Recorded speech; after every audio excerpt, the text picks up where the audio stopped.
Hi, everybody. This is Adrienne Dyer. I'm a content strategist and creator of The Power of Story. This show is all about how to make content creation much, much easier and using the power of story to do that. I'm really excited to introduce my guest today. Her name is Amanda Sapio. She is a copywriter. She has extensive background in the real estate niche. So I'm just going to turn it over to you, Amanda, just to introduce yourself a little bit and maybe just to tell us a bit about how your background in the real estate industry affects what you do as a copywriter and how you actually made that transition. What made you go from real estate, because you were a real estate agent, is that correct? Yeah. Yes. So how did you Yeah, transition into this other world? sure. So I was in real estate for about 5 years. I started off in commercial real estate. I was on the marketing side, and then I switched over to residential and I got my real estate license. And I was also doing marketing while I was with them. I was with Sotheby's. And I found that a lot of the real estate agents really did not enjoy the writing aspect that comes with real estate. They didn't like writing about property descriptions. They didn't like writing blog posts. There was definitely a need for that. So I started sort of noticing that, and with the agents that I was working with in the office, like I was always helping them with their writing and all of that. So finally, after a while, I just decided, I was like, I love writing. I was an English major in college. I really want to just launch this full time. So when I left real estate, I basically was only taking on real estate clients, and I was just doing copywriting for real estate companies. And it was wonderful, and I really enjoyed it. And then kind of over time, I started branching out a little bit. And now I've worked with consulting companies and marketing PR agencies, nonprofits, universities. I've sort of been able to work with so many different companies, which has been great for me because I feel that I've learned so much about so many different industries. So kind of, I still do a lot of real estate related writing, and now I'm sort of branching into like some food and beverage stuff and Yeah. some really fun, interesting writing beyond real estate as well. So Okay, it's been that's really great. great. Now, how do you find storytelling factors in? Because I mean, there are some niches that are, what people would say very interesting, and other niches that are not quite as easy to tell a story about. Or so, how do you use story to make a topic that could be dry or could Mhm. be very technical? How do you use that to make things more vibrant and interesting? Sure. So I found, and this has sort of applied to some topics in real estate can, like you said, definitely be dry. So I've tried to sort of put myself in the reader's shoes and kind of create like some sort of I guess kind of a story where it'll say something along the lines of, you may be searching for a house in this area and feeling frustrated because you can't qualify for a mortgage, or you're not finding the information you need about closing costs or whatever it may be, and sort Mhm. of making it about them so that they're reading it and they're like, oh yes, that is actually exactly how I'm feeling, and that's why I'm reading this article. So sort of tying in that sort of language and making it very much about the reader, and not just I never try to make the writing that I do, I don't, and I always encourage my clients to not make it very promotion heavy and to make it all about the reader, because as soon as the reader gets to the point in the piece where it says, and if you're looking for a great real estate agent, give us a call, blah, blah, blah. That's when they check out, and Yeah. they don't really want to see that. They want to read, how will this help me? How will this benefit me? If you're a great resource to me, then I'm interested in potentially using you as a client. Right. So, and I Okay. think that's across all industries. Yes, Um, definitely. People just, they don't like to be sold to, and it just doesn't work anymore. And people are so savvy. And like you said, the minute they see some sort of a marketing message kick in, if they're not emotionally engaged or you haven't built that connection with them first, then they just check out. So right, true. right. Yeah.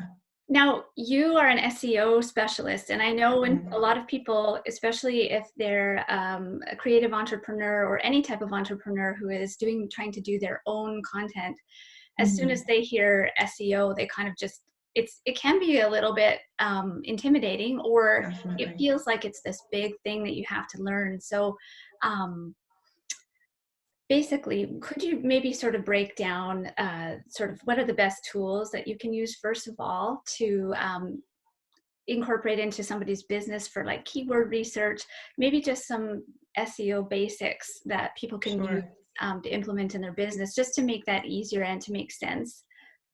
Definitely. So I would recommend for a business who's just getting started in SEO, the free tools that are available online are really powerful. Um, and I think that that's a great stepping stone into the world of SEO, just to familiarize yourself. And then from there, there are paid subscriptions that are, obviously a lot better, and Yeah. they kind of have more capabilities. But I think the free tools are great to start out. So the one that I would suggest is it's called Uber Suggest. Mhm. It's UberSuggest. Ubersuggest.com. It was created by a man named Neil Patel, and he is the SEO expert. He knows everything about search engine optimization. So if you Google Neil Patel or Uber Suggest Neil Patel, it'll come up. Um, on that tool, there's a search bar that looks like Google where you can go in and you can put in phrases that are related to your business. So let's say you own a health food store and you are trying to attract users to your website to sell more products. So you would want to know what kind of things are people searching for? What do they want to know about? So, right now people are searching for maybe just thinking like keto diet or paleo diet or plant-based diet. Those sort of phrases are very popular right now. So if you'll go in there, you can put in those kind of phrases, or you can just put in health food store and then see other words that are related to that search phrase. It'll give you questions that people tend to ask, like how many calories can I consume in a day? Or is this product healthy for me? How many vitamins should I eat? All of those questions, you can break out those keywords and topics into blog posts. So you can use the exact same question, those same phrases that people are already asking, and put them into your blog posts. And then that is sort of how Google has the featured snippet feature now. So that's how people are ranking in those featured snippets. Um, and then Uber Suggest also shows you how many people are searching for those phrases. So if you're trying to increase traffic to your blog site and you notice there are 5,000 people a month who are searching for a plant-based diet and only maybe 500 people a month searching for vitamin supplements, just, um, you're going to want to focus on writing about plant-based diets so that you're driving those 5,000 people a month who are looking for healthy products. You want to drive traffic to your site using those keyword phrases. Right. Okay. So Uber Suggest is the one that I would recommend for a free tool. And then in terms of paid subscriptions, there's Moz, M-O-Z. There's another one called SEM Rush. And then there's my favorite, it's Ahrefs. It's Ahrefs.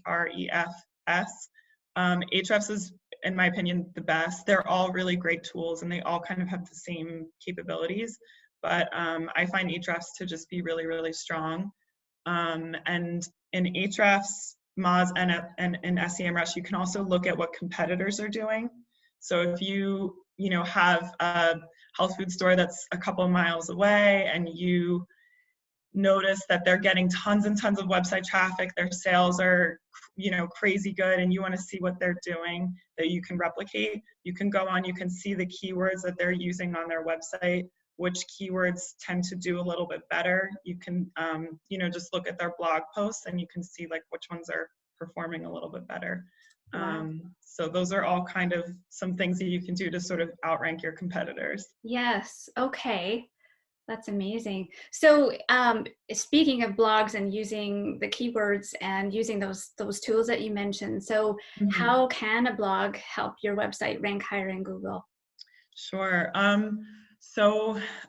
Google, the way that Google works, it's basically just looking for as much content as it can find so that when we're searching for things, it has adequate content that it can pull up. So when you have a blog, there's so much content that Google can look for. There's tons of keywords in a blog. There's the headers, or the kind of the way that the article is structured is really important, because that tells Google what the article is about. So, Mhm. in your header, if you have what is the paleo diet, and then there's a paragraph below it that explains exactly what the paleo diet is, you're probably more likely to rank when people are searching what is the paleo diet in Google. Um, so those are kind of I think that that's sort of where the blog really comes into play, and it's sort of your way of asserting your knowledge and expertise in a field. So, if someone comes to your website, they might not want to buy something right off the bat, but if they're going on your site and reading your articles and learning all about, all of the great products that could benefit them, and then you have links on where they can buy the products on your website embedded into that blog post, they're probably going to be more likely to buy something because you're providing value and you're giving them something that they can take away. And then you're sort of instilling trust. You're showing them that you're a trustworthy person as well. Mhm. But I think definitely um, the number one reason why I always tell companies to start a blog is just to get as much content as you possibly can on the website. Okay. All right. Now, there's using keyword searches and keeping SEO considerations in mind. But what Mhm. about, how do you know what the readers actually want? How do you know what kind of content they're searching for and what they want to learn about? Sure. So that sort of starts with in that keyword research, that's sort of when, sometimes I think as business owners, and I know this applies to me as well, you think that clients want X, but they're actually looking for Z, and it's very hard to know exactly what they want.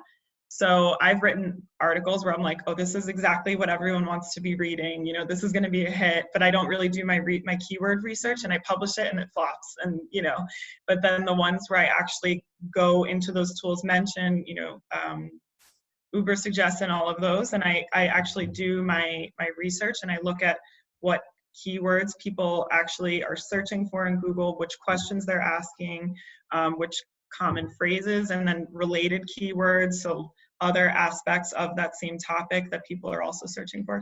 When I do all of that research, then articles tend to rank a lot higher because it's what people are actually looking for. And it helps me know, okay, 4,000 people a month are searching for this, but 12,000 people a month are searching for this. So I'm going to aim for the Right. 12,000 a month. Is So, there ever yeah. any time where you would use the results that you find and write about something opposite? Is there a time when you think, okay, this is showing me that this is over discussed, or there's a gap here in the information that's available, and I actually think I want to use that to sort of create a new spin on a topic to make something fresher or more interesting, or just set a company apart from their competition so they're not all, you're not drowning in a sea of sameness. Right. Yeah, definitely. Yeah, I think sometimes kind of taking the opposite approach can be effective. Or, if you notice like everyone is doing now, the top 10 things for this or top 5 things for this.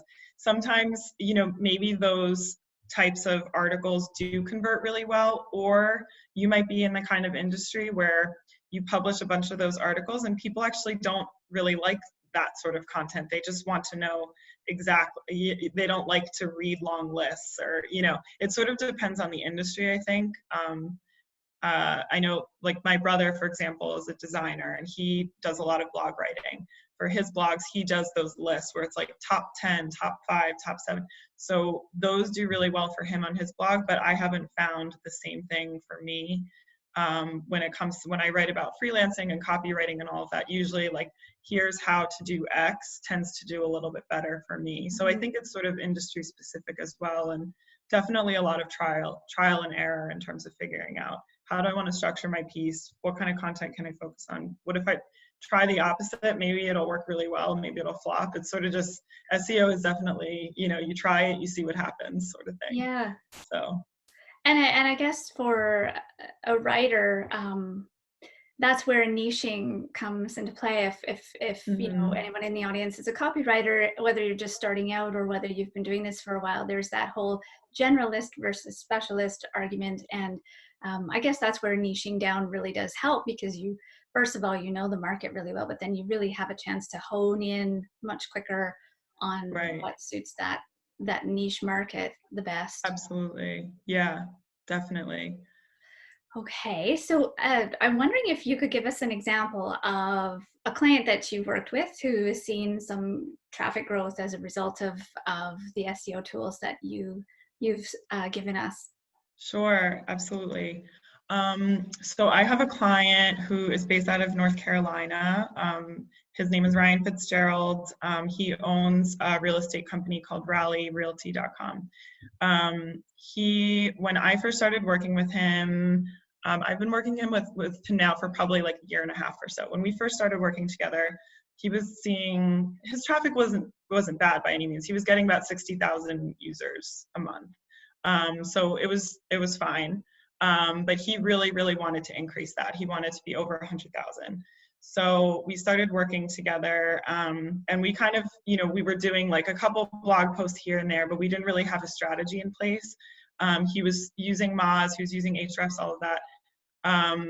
But more recently, we got a really great strategy down where he basically will create an outline where he's looking in those SEO tools, he's doing his keyword research, and he'll send me an exact outline based on, the really common questions that people in real estate are asking.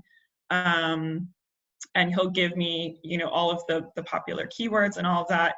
He'll give me that outline, and then I write the content. The articles are usually about 2,000 words or so per post. We've only been doing this now. Our strategy, we started it a little over a month ago. It's been about a month and a half, and he is seeing over 100,000 users per month on his website. Wow. So it's phenomenal. Cool. The growth is skyrocketed. He actually sent me the numbers. I have them here.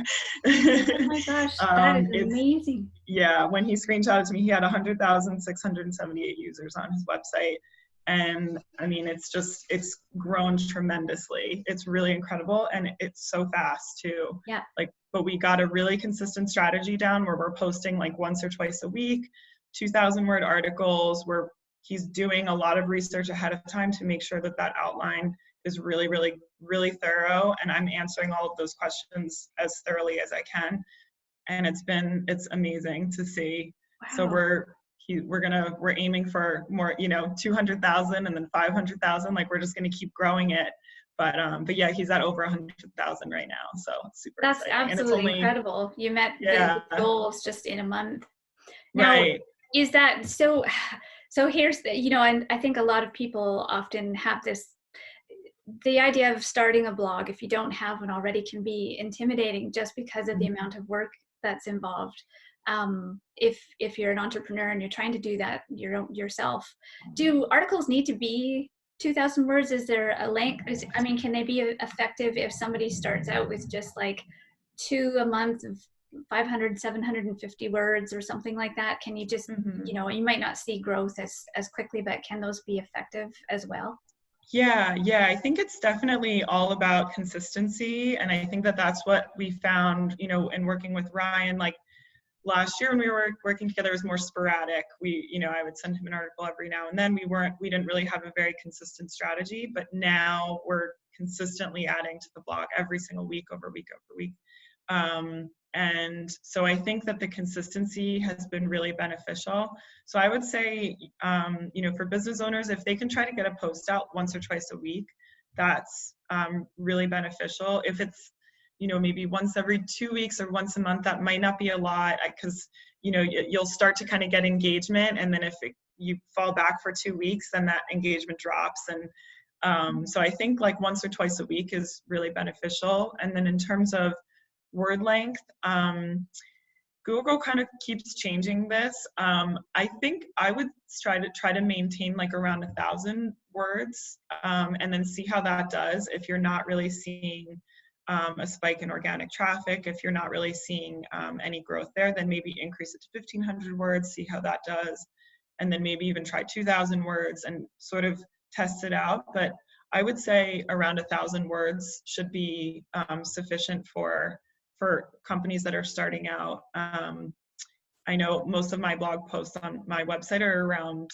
like 1,000 words or so, and I've seen some organic traffic increase since I started posting those. So I would try to aim for that starting out, see how that does, and then adjust accordingly based on the Okay. numbers. And that can be a good strategy for somebody, you know, if you've just launched a new website and it's just sitting out there, I mean, it's not really going to get found until you do something with it.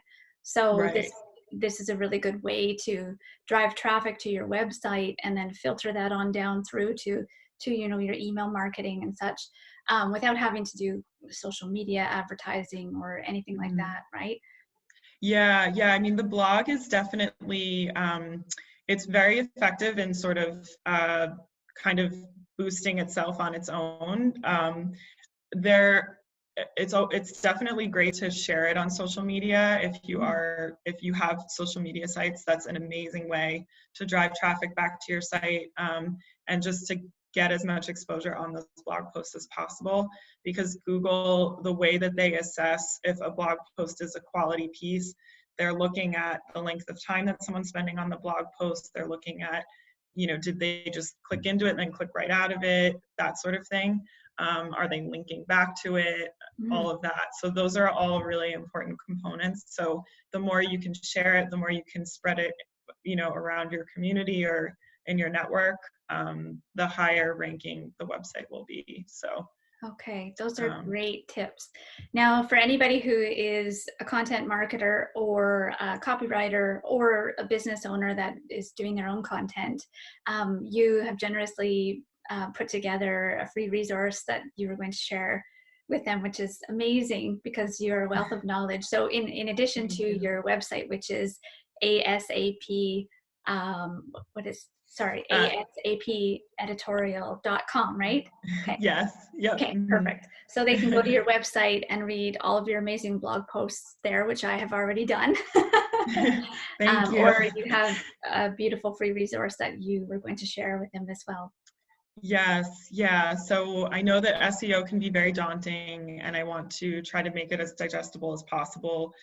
So I have a free ebook that I created where I break down how to do keyword research, how to structure a blog post so that it's optimized for SEO, and kind of how search engine optimization in general will help benefit your company, or your blog, or you know, whatever it is that you have. So I have that available. It's on my website. It's www.asapeditorial.com/SEO guide. So I Okay. have that available. It's a free download PDF that that is available for all of you. So That's amazing. Thank you. And you also have an email list as well that you send out additional content and information. Is that correct? I do, yeah, yeah. So that's also on my website. It's the same, my website, asapeditorial.com/subscribe. And I try to get a blog post out like once or twice a week, and I'll send that. I send that to my email list. So Okay, yeah, perfect. And I will also include the links below this video. So thank readers, you you. can, or watchers, you can just go down and click on the link and it'll take you straight to Amanda's website. Thank you Thank you so so much, much. Amanda. This was amazing. I learned a lot and I'm sure our Thank audience you. did as well. And thank you so much for generously sharing that amazing resource. I can't wait to take a look at it myself. Thank you so much. This has been wonderful. It was so You're great to welcome. talk to you. Yeah, you're welcome. It's always wonderful to meet another copywriter. Yeah, yeah. All right. Thank you so much, Amanda. Have a Thank lovely day. you. You Bye-bye. too. Bye.